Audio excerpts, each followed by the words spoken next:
All right, exciting day around here.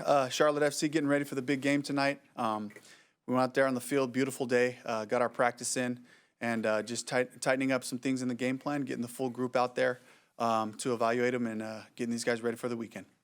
Dave, what is the story with T-Mac? Yeah, something popped up in practice, so we shut him down for part of it. He was able to take a few reps, but precautionary. We'll look at him again tomorrow morning, though, just to make sure that he's ready to go.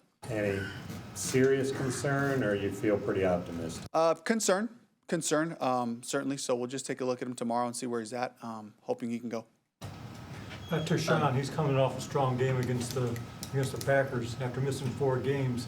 Is he starting to round into the difference maker that you expected when you signed him as a free agent? Absolutely. It's the energy, it's the aggressiveness, the violence of play, being able to be disruptive, and that's what we counted on. That's why he's here. And his chemistry with Derek, how's that developing? Yeah, they play off each other really well. 2 different style of players, but at the same time, like the focus is the same. It's the high energy, the way that they finish, the way they chase things down, which is infectious for the whole group. Is there a specific timetable that you've shared with us about Chandler? No specific timetable. We'll just get him. He'll be out this week, but we'll reevaluate him through the weekend. Certainly, look at him on Monday and see if we can't get him back out there. A week to week or day to day? I would say week to week, Bruce. Is that fair? Yeah.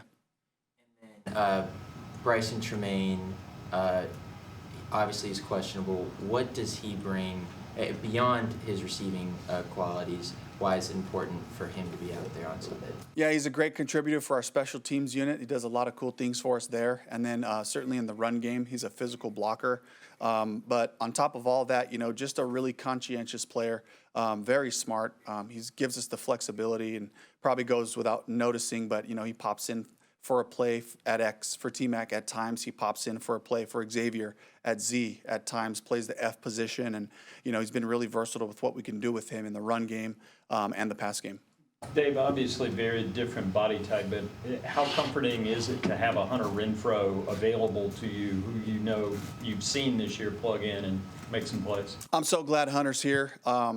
Just the way that he goes about his work, what he's been, his reputation speaks for itself, and the way that he works and the way that he's focused and locked in, it really affects the group in a positive way. Would it be Hunter more so than Chisena if you've got to pull someone up? We got to work through all that this weekend and make sure we take a look at the guys, see who's available. How did Rico look today? Rico looked great. Yeah, he had a full day of work, and really looking forward to him on Sunday. Think he'll start? Yes. Dave, speaking of Rico, we haven't had a chance to talk to you since he launched his GoFundMe.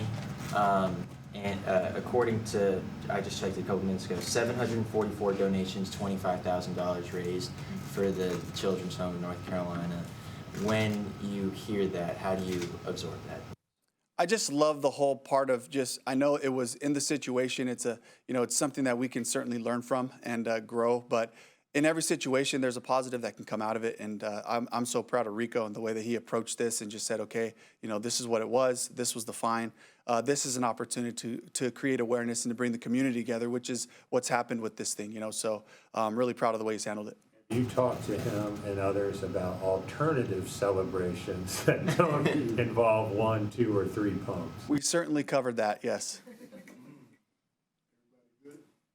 Just a real quick one. I saw an interview where Trayvon is learning to play guitar and is forming a heavy metal band back home in the off season.